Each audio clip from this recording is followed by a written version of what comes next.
প্রিয় শিক্ষার্থীবৃন্দ, আজকের ক্লাসে তোমাদেরকে স্বাগতম। আমি মোহাম্মদ রাশিদুল ইসলাম, প্রভাষক হিসাব বিজ্ঞান, সরকারি হাজী মোহাম্মদ মহসিন কলেজ, চট্টগ্রাম। আজকে আমরা একাদশ শ্রেণীর হিসাব বিজ্ঞান সাবজেক্টে একটা টপিকস নিয়ে আলোচনা করব, সেটা হচ্ছে আর্থিক বিবরণী বিশ্লেষণ। আর্থিক বিবরণী বিশ্লেষণ করার আগে তোমরা নিশ্চয়ই পড়ে আসছো আর্থিক বিবরণীগুলো কি, ঠিক আছে? আমি ওইদিকে যাচ্ছি না, আমি সরাসরি বিশ্লেষণে চলে যাব। একটু করে তোমাদেরকে মনে করানোর চেষ্টা করি। সেটা হচ্ছে হিসাব বিজ্ঞানের আসলে মূল আউটপুটই হচ্ছে আর্থিক বিবরণীগুলো, কারণ এগুলো দেখে যাবতীয় সিদ্ধান্তগুলো নিতে হয়। একটা ল্যাঙ্গুয়েজ প্রকাশ করে মূলত আর্থিক বিবরণীর মাধ্যমে আমাদের আর্থিক বিবরণীগুলো হচ্ছে 5টা। তোমরা এগুলো সবগুলো করে আসছো। নাম্বার 1 হচ্ছে আয় বিবরণী, এরপর হচ্ছে মালিকানা সত্ত্ব বিবরণী, এরপর হচ্ছে উদ্বৃত্তপত্র, এরপর হচ্ছে নগদ প্রবাহ বিবরণী। একেবারে লাস্ট ওয়ান হচ্ছে তোমার বিভিন্ন ধরনের হিসাব বিজ্ঞান নীতিমালার যেগুলো প্রয়োগ করছে এগুলোর বিভিন্ন নোট দিতে হয়, ঠিক আছে? এই 5টা বিবরণী করতে হয়। এই 5টা বিবরণী করার পরে এখন আমাদের কাজ হচ্ছে এগুলো কী করা, বিশ্লেষণ করা, ঠিক আছে? অর্থাৎ আমি গত একটা বছরে যে কাজগুলো করে আসছি তার ভালো মন্দ বিচার করা, ঠিক আছে? বিচার করার জন্য আমাদেরকে অবশ্যই কী করতে হবে, আর্থিক বিবরণীগুলো বিশ্লেষণ করতে হয়, ঠিক আছে? তাহলে আর্থিক বিবরণী বিশ্লেষণটা কি? আর্থিক বিবরণী বিশ্লেষণ হচ্ছে আমার গত এক বছরে যে কাজগুলো আমি করে আসছি, ঠিক আছে? অর্থাৎ ব্যবসায়িক কাজগুলো, এগুলো আমার অনুকূলে নাকি প্রতিকূলে, ঠিক আছে? অর্থাৎ ব্যবসায়ের জন্য আমার অনুকূলে ছিল নাকি প্রতিকূলে ছিল, সেগুলো জাস্টিফাই করা, এটাই হচ্ছে কি আর্থিক বিবরণী বিশ্লেষণ, ঠিক আছে? আর আর্থিক বিবরণী বিশ্লেষণ করার জন্য আমাদের অনেকগুলো মেকানিজম আছে। এখানে আমরা অনেকগুলো মেথডে করতে পারি। দেখো, আমরা এখানে কয়েকটা মেথড নিয়ে আসার চেষ্টা করছি। প্রথম হচ্ছে সমান্তরাল বিশ্লেষণ, নাম্বার 1 হচ্ছে সমান্তরাল বিশ্লেষণ, এরপর হচ্ছে উলম্ব বিশ্লেষণ, এরপর হচ্ছে অনুপাত বিশ্লেষণ, লাস্ট ওয়ান হচ্ছে বিশেষায়িত অন্য কিছু বিশ্লেষণ থাকবে, ঠিক আছে? যেমন নগদ প্রবাহ বিবরণী বিশ্লেষণ করতে পারি, আমরা সময় বিশ্লেষণ করতে পারি, ডুপন্ট বিশ্লেষণ করতে পারি, ঠিক আছে? এগুলো হচ্ছে বিশেষায়িত। দেখো, তোমাদের সিলেবাসে সমান্তরাল এটা নাই, উলম্ব এটা নাই, বিশেষায়িত এটাও নাই। জাস্ট আমাদের আলোচনার বিষয় হচ্ছে অনুপাত। তোমাদের যে সংক্ষিপ্ত সিলেবাস দেওয়া হয়েছে এখানে শুধুমাত্র অনুপাত বিশ্লেষণ নিয়ে আলোচনা করতে বলা হয়েছে, ঠিক আছে? সো আমরা শুধুমাত্র অনুপাত বিশ্লেষণ নিয়ে আলোচনা করব। প্রথম হচ্ছে অনুপাত বিশ্লেষণ কই। দেখো, অনুপাত হচ্ছে একটা ভগ্নাংশ, এটি একটা ভগ্নাংশ আকারে প্রকাশ করা হয়, ঠিক আছে? এও একটা ভগ্নাংশ আকারে প্রকাশ করা হয়, ঠিক আছে? অর্থাৎ হর এবং লব দুটো পার্ট থাকবে। এখন নিচেরটা যখন 1 হবে তাহলে উপরটার আমার মান কত, ঠিক আছে? এটা বের করা হচ্ছে অনুপাত বিশ্লেষণের মূল টার্গেট, ঠিক আছে? অর্থাৎ নিচেরটার মান যখন 1 হবে তখন উপরটার মান কত হবে। মূলত ভগ্নাংশ দ্বারা আমরা এটাই প্রকাশ করি, ঠিক আছে? সো অনুপাতও আমরা এই কাজগুলাই করে থাকবো। তাহলে দেখো, অনুপাত বিশ্লেষণকে আমরা এখানে যখন একটা কোম্পানির আর্থিক বিবরণী বিশ্লেষণ করব তখন এখানে আমরা 4টা ইন্ডিকেটর পেতে পারি, অর্থাৎ 4 ধরনের রেশিও পেতে পারি বা অনুপাত পেতে পারি, ঠিক আছে? অনুপাতগুলো কী কী? যেমন প্রথম হচ্ছে তারল্য অনুপাত, আমরা কোম্পানির তারল্য অনুপাত বের করতে পারবো। এরপর হচ্ছে মুনাফা অর্জনের ক্ষমতা অনুপাত বা মুনাফা অনুপাত, এরপর হচ্ছে সচ্ছলতার অনুপাত, এবং লাস্ট ওয়ান হচ্ছে দক্ষতার অনুপাত। আমরা এই 4 ধরনের অনুপাত বের করতে পারি, ঠিক আছে? এই 4 ধরনের অনুপাতগুলো আমরা বের করে আমরা কি করব, মূল্যায়ন করব, ঠিক আছে? অর্থাৎ আমাদের আর্থিক যে ফলাফলগুলো আমরা বের করছি এগুলো কোম্পানির অনুকূলে নাকি প্রতিকূলে, ঠিক আছে? আমরা এগুলো দেখে কী করবো, সব ধরনের সিদ্ধান্তগুলো নিয়ে থাকবো। সো আমরা এখানে একটা একটা করে শুরু করব। প্রথম হচ্ছে তারল্য অনুপাত। এখানে আমরা 4টা অনুপাত বের করবো। একটা হচ্ছে চলতি অনুপাত, ত্বরিত অনুপাত, কার্যকরী মূলধন অনুপাত এবং নগদ চলতি দায় অনুপাত, ঠিক আছে? প্রথমে চলতি অনুপাত আমরা কীভাবে বের করবো? এটা বের করার জন্য আমার সূত্র হচ্ছে, আমরা বলছি আমরা এগুলো সবগুলোকে প্রকাশ করবো হচ্ছে P/Q আকারে, অর্থাৎ হর এবং লব, অর্থাৎ ভগ্নাংশ আকারে প্রকাশ করব, ঠিক আছে? সো প্রথমেই আমাদের উপরে লব হবে চলতি সম্পদ বাই চলতি দায়,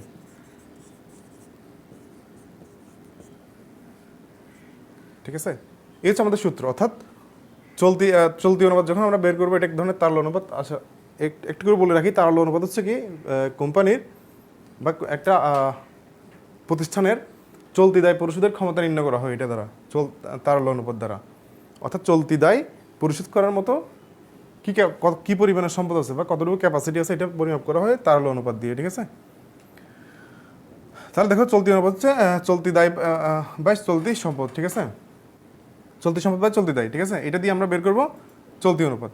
আচ্ছা, এখন চলতি অনুপাত আমরা বের করব এখানে। এখন চলতি সম্পদ কি আর চলতি দায় কি, এই দুইটা অপশনই আসবে আমাদের উদ্বৃত্তপত্র থেকে বা আর্থিক অবস্থার বিবরণী থেকে, ঠিক আছে? প্রথমে চলতি সম্পদ, চলতি সম্পদটা আমরা কীভাবে বের করব একটু করে দেখার চেষ্টা করি আমরা। চলতি সম্পদ, চলতি সম্পদ আমাদের কোম্পানিতে চলতি সম্পদগুলো হচ্ছে ওইগুলো যেগুলো আমরা নর্মালি আমাদের 1 বছর মেয়াদি, ঠিক আছে? অর্থাৎ 1 বছর কম সময়ের মধ্যে এগুলো কি হয়, নগদ টাকায় কনভার্ট করা যায়, ওই ধরনের সম্পদগুলো, ঠিক আছে? ওগুলো হচ্ছে চলতি সম্পদ। তাহলে চলতি সম্পদ কী কী আমরা একটু করে দেখে নিই। প্রথম হচ্ছে হাতে নগদ প্লাস ব্যাংক জমা প্লাস বিভিন্ন ধরনের স্বল্পমেয়াদী সিকিউরিটি,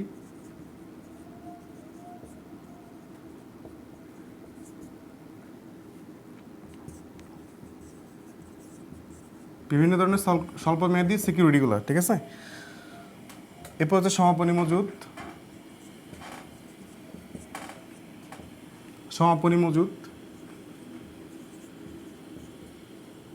আচ্ছা, এরপরে থাকবে হচ্ছে প্রাপ্য হিসাব,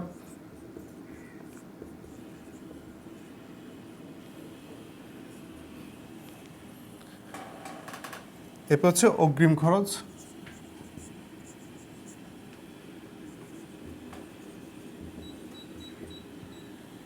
এরপর হচ্ছে বকেয়া খরচ।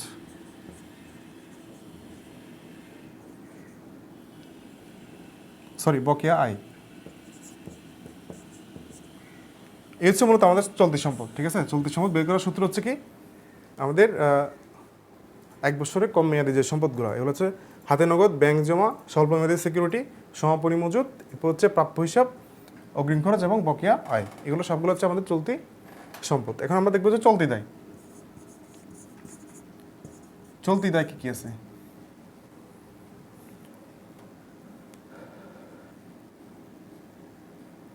নাম্বার 1 হচ্ছে প্রদেয় হিসাব। প্রদেয় হিসাব,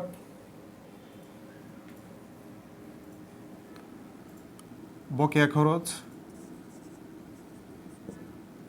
বা ব্যয়, অগ্রিম আয়,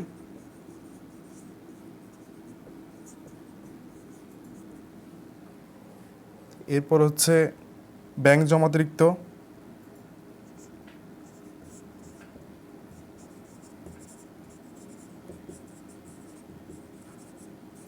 ব্যাংক জমাতিরিক্ত থাকবে স্বল্পমেয়াদী ঋণ,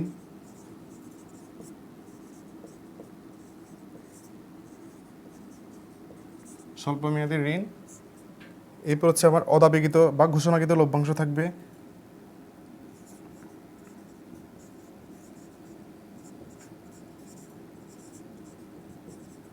অদাবিকৃত লভ্যাংশ থাকবে, ঠিক আছে? এরপর হচ্ছে আয়কর সঞ্চিতি,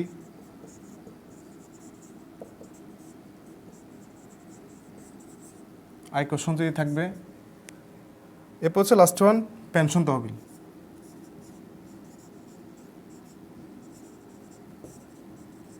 ইত্যাদি। এই মোটামুটি এগুলো সবগুলো যোগফল হচ্ছে আমাদের চলতি দায়। অর্থাৎ আমাদের আর্থিক অবস্থার বিবরণীতে আমরা যখন সম্পত্তির পাশে যেগুলো চলতি সম্পদ আর দায়ের পাশে যেগুলো চলতি দায়, এই দুইটার অনুপাত বের করবো আমরা, ঠিক আছে? এই দুইটার অনুপাত দিয়ে আমরা পাবো হচ্ছে চলতি অনুপাত, ঠিক আছে? চলতি সম্পদ বাই চলতি দায়। এখন কথা হচ্ছে, দেখো এখান থেকে আমরা যে মানটা পাবো সেটা হচ্ছে 1 টাকার আমার যখন দায় থাকবে, এটার এগেনস্টে আমার কত টাকার সম্পত্তি, চলতি সম্পদ থাকবে, ঠিক আছে? এটা আমরা এখান থেকে বের করবো, ঠিক আছে? তাহলে এটা একটা আদর্শ মান লাগবে। অর্থাৎ আমার 1 টাকা দায়ের জন্য কত টাকা চলতি সম্পদ থাকা আমার ব্যবসার জন্য ভালো, ঠিক আছে? সো আমরা যখন এটার একটা আদর্শ মান বের করবো, তাহলে আমাদের এটার আদর্শ মান পাবো হচ্ছে 2:1। 2:1 এটা হচ্ছে, দেখো প্রথমটা হচ্ছে উপরেরটা চলতি সম্পদের জন্য, আর চলতি দায়ের জন্য হচ্ছে এই পাশেরটা। অর্থাৎ আমার 1 টাকা দায়ের জন্য 2 টাকার সম্পদ, অর্থাৎ 1 টাকার চলতি দায়ের জন্য 2 টাকার চলতি সম্পদ লাগবে। এটা হচ্ছে আদর্শ মান, ঠিক আছে? সো আমরা এই কাজটা করে, অর্থাৎ আমাদের যে ম্যাথগুলো করবো আর্থিক বিবরণী থেকে বিশ্লেষণ করার সময়, ম্যাথগুলো করার পরে আমাদেরকে অবশ্যই স্ট্যান্ডার্ডের সাথে এই আদর্শ মানটার সাথে মিলিয়ে দেখতে হবে এটা আবার ঠিক আছে কিনা। যদি আমার 1 টাকার জন্য 1 টাকার চলতি দায়ের জন্য 2 টাকার কম যদি কি থাকে চলতি সম্পদ থাকে, তাহলে আমাদের অবস্থা খুব বেশি ভালো না। অবশ্যই 2 টাকার উপর যেতে হবে, ঠিক আছে? যত বেশি যাবে, অর্থাৎ এখানে যদি 2 এর উপর যায়, তাহলে যত বেশি উপরে যাবে ব্যবসায়ের অবস্থা তত ভালো, ঠিক আছে? আচ্ছা, এই হচ্ছে আমাদের চলতি অনুপাত গেল। আমরা এখন দেখবো হচ্ছে তড়িৎ অনুপাত। এটার অন্য নাম হচ্ছে অ্যাসিড দ্রুত অনুপাত অথবা অ্যাসিড টেস্ট বা অগ্নি পরীক্ষা রেশিও, ঠিক আছে? সো এটা আমরা কীভাবে বের করবো? এটা হচ্ছে তড়িৎ সম্পদ বাই তড়িৎ দায়। তড়িৎ দায় এখন কথা হচ্ছে তড়িৎ সম্পদ কি আর তড়িৎ দায় কি, ঠিক আছে? দেখো, এটা বের করার জন্য আমরা এখান থেকে কী করবো জানো? এই যে আমরা যখন তড়িৎ দায় সম্পদ বের করব, তখন চলতি সম্পদ থেকে এখান থেকে কয়েকটা অ্যামাউন্ট জাস্ট বাদ দিয়ে দিতে হবে। অর্থাৎ এটা আমরা কীভাবে বের করবো একটু করে দেখিয়ে দিচ্ছি।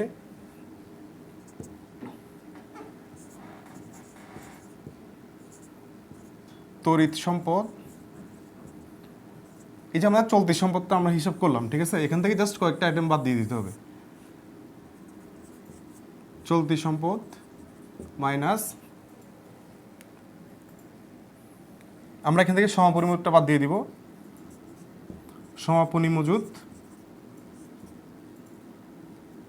এরপর আরও কয়েকটা অ্যামাউন্ট বাদ দিতে হবে, যেমন সেটা হচ্ছে অগ্রিম খরচ বা তোমার বকেয়া আয়,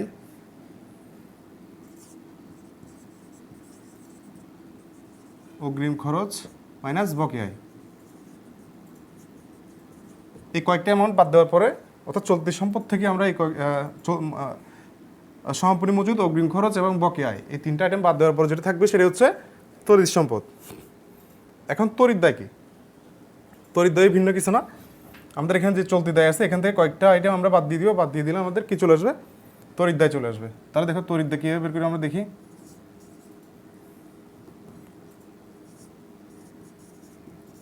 তড়িৎ দায়,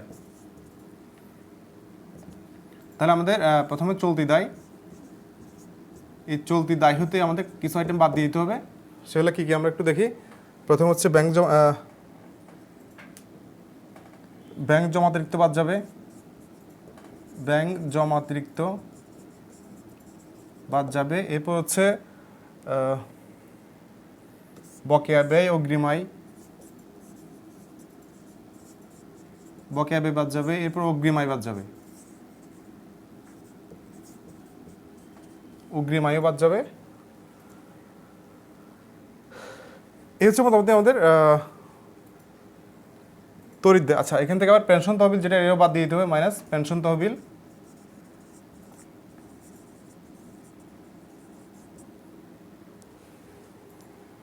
এভাবে আমরা পেয়ে গেলাম তড়িৎ দায়। তাহলে দেখো আমরা তড়িৎ সম্পদ এবং তড়িৎ দায় দুইটা পেয়ে গেলাম। এই দুইটা আমরা এখানে বসিয়ে দিব মানগুলা, ঠিক আছে? মানগুলো বসিয়ে দেওয়ার পরে আমাদের একটা রেজাল্ট আসবে। এখন ওই রেজাল্ট আমি মিলাবো আদর্শ মানের সাথে, ঠিক আছে? অর্থাৎ আমার আদর্শ মান কত হবে? এখন তড়িৎ অনুপাতের জন্য আমার আদর্শ মান হচ্ছে 1:1, অর্থাৎ 1 টাকার দায়ের জন্য আমার 1 টাকার সম্পদ রাখতে হবে, ঠিক আছে? যদি কোনো কারণে সম্পদ কমে যায়, তাহলে আমরা ধরে নিব আমাদের ব্যবসার অবস্থা খুব একটা ভালো না, ঠিক আছে? এই হচ্ছে মোটামুটি আমাদের চলতি অনুপাত এবং তরল অনুপাত আমরা নির্ণয় করে ফেলছি। আমরা এখন দেখবো হচ্ছে কার্যকরী মূলধন অনুপাত, ঠিক আছে? এটা কীভাবে নির্ণয় করে? তাহলে এটা একটা সূত্র আছে, আমরা সূত্রটা প্রথমে দেখে নিব। সূত্র হচ্ছে, উপর হচ্ছে কার্যকরী মূলধন,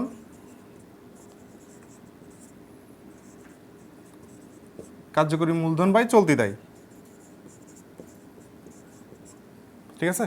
দেখো চলতি দায় কীভাবে নির্ণয় করে আমরা জানি। আমরা এখন দেখবো হচ্ছে জাস্ট কার্যকরী মূলধনটা কীভাবে নির্ণয় করে।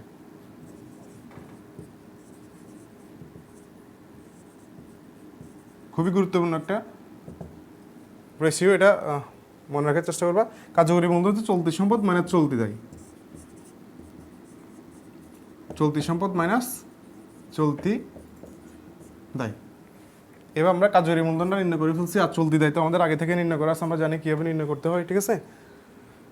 এখন কথা হচ্ছে আমরা এটা মিলাবো কার সাথে? আদর্শ মান কী হবে এটার আদর্শ মান হচ্ছে 1:1, অর্থাৎ 1 টাকা দায়ের জন্য আমার কার্যকরী মূলধন লাগবে 1 টাকা, ঠিক আছে?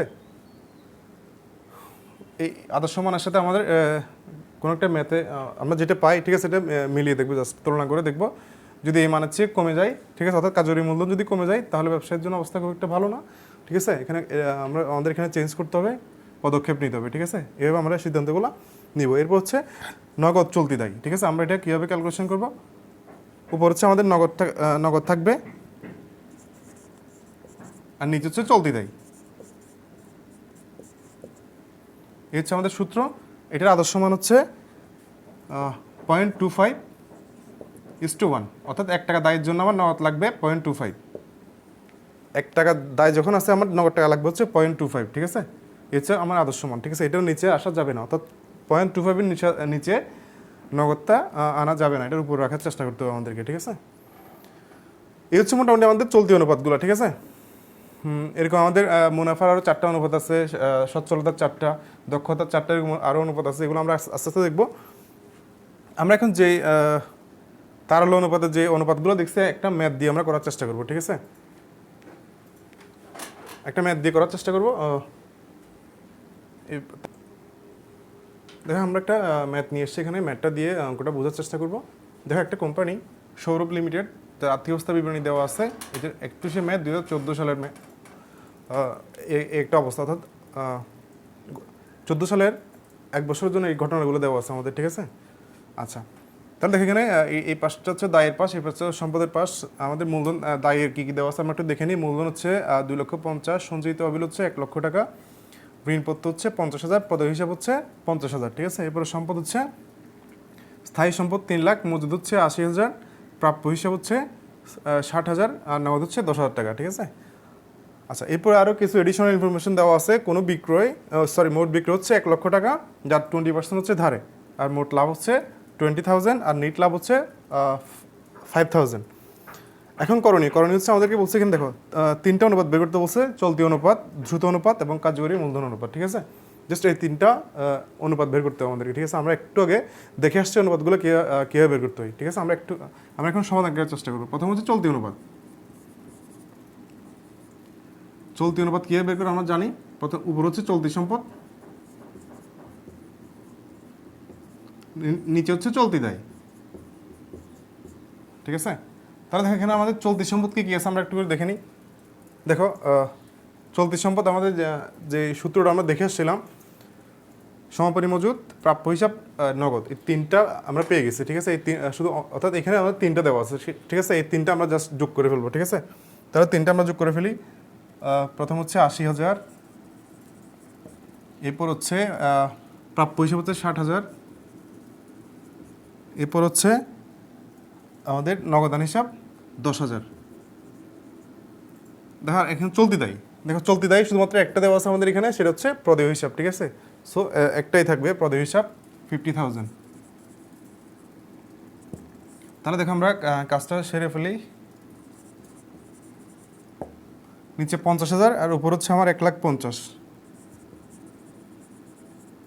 তাহলে দেখো আমরা এখানে মান পেলাম হচ্ছে 3, অর্থাৎ 3:1।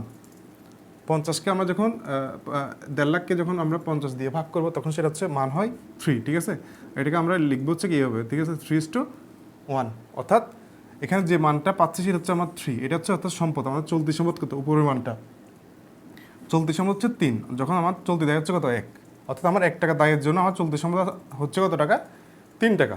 এটার আদর্শ মান ছিল 2:1, অর্থাৎ আমার 1 টাকার জন্য, 1 টাকা দায়ের জন্য 2 টাকা চলতি সম্পদ হলে চলবে, ঠিক আছে। কিন্তু আমাদের এখানে চলতি সম্পদ 1 টাকা চলতি দায়ের জন্য চলতি সম্পদ হচ্ছে 3 টাকা। সো এটা ব্যবসার জন্য ভালো নাই খারাপ, তোমরা সিদ্ধান্ত নাও। অবশ্যই ভালো, কারণ আমরা বলছি কি সম্পদ যত বেশি থাকবে অতই ভালো, ঠিক আছে। তাহলে দেখো আমরা চলতি হিসাবটা করে ফেলছি। আমরা এখন দ্রুত অনুপাত করব। দ্রুত অনুপাত করার সূত্র হচ্ছে তড়িৎ সম্পদ বাই তড়িৎ দায়।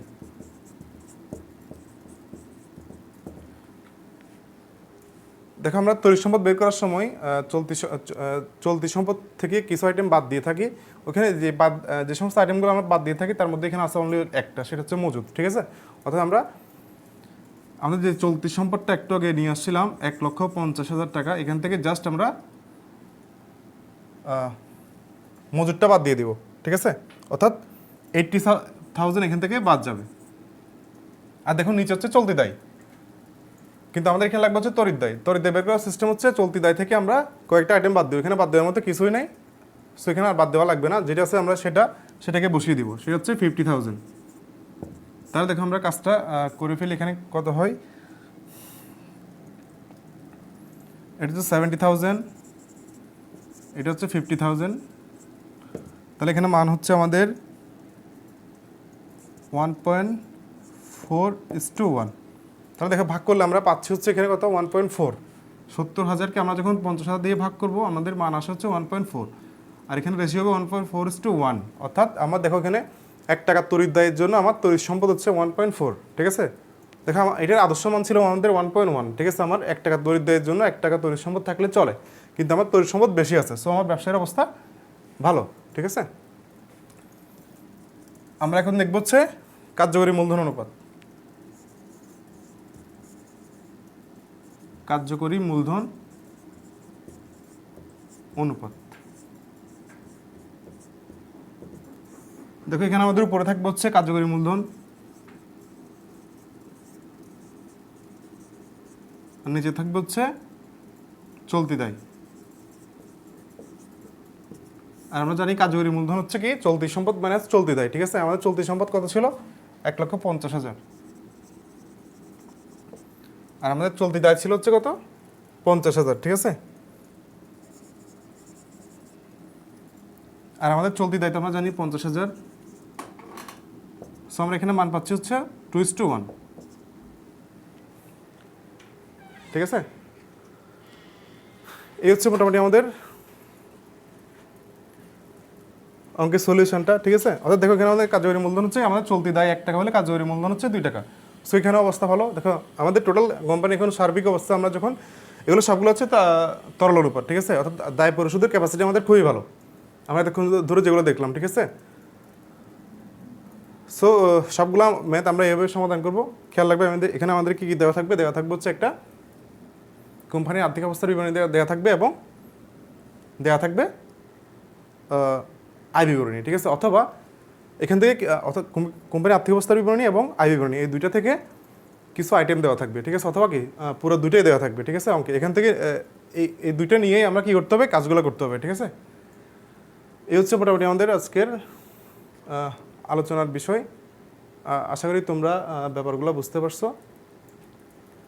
যদি কারো কোনো কোথাও বুঝতে সমস্যা হয় তোমরা এগুলো অবশ্যই কমেন্টে জানাবো, আমরা এগুলো আনসার দেওয়ার চেষ্টা করব, ঠিক আছে। আজকের ক্লাসটা আমরা এই পর্যন্তই রাখবো, আর বেশি দূর সামনের দিকে যাবো না।